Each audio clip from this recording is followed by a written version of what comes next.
We thought it was really important to bring back surprise to the franchise and mystery to the franchise. I think that it's easy to forget now that when BioShock 1 first came out, people were like, WTF, what am I seeing here? What is this? I don't get it. It's cool and it's exciting, but what am I seeing? And we really wanted to go in a very different direction with BioShock Infinite. We wanted to almost have people look at it and be like, what, is this a BioShock game? I don't quite understand. And to go back to that place where people were like, didn't quite feel solid in their footing and what they were seeing. And that's been exciting for us.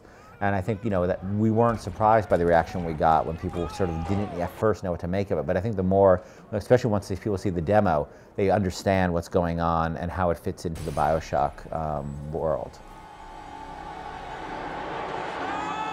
There's two key components to a BioShock game for us. One is that you're exploring this strange, kind of fantastical world, and it's still somehow grounded in the human experience, like it still feels like a place that people might live in. And the other thing is that sort of weapons power combination, and that you have a lot of choice about how you approach all the problems in the game.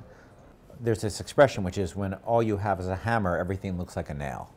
And in BioShock, you tended to have a lot of corridors, and tight corridor, 2 enemies, tight corridor, 3 enemies, tight corridor, 1 enemy. So shotgun electro bolt tended to be something that you could use in every situation, and therefore we weren't demanding the player use his tool set. And things like the bees coming out of your arm, which is essentially a crowd control weapon, didn't have a lot of use because you just shoot the guy instead. You want to be able to challenge players to demand they use a broader palette of their tools. So once we started opening up the space, and you saw the spaces, the scale, once we go from 1 or 2 enemies to 15 enemies at a time, once we go to guys moving 80 miles per hour in a skyline, what are you going to do with a shotgun when the guy's half a mile away? What are you going to do with a sniper rifle when the guy's moving 80 miles per hour on a skyline? And so we have this huge tool set.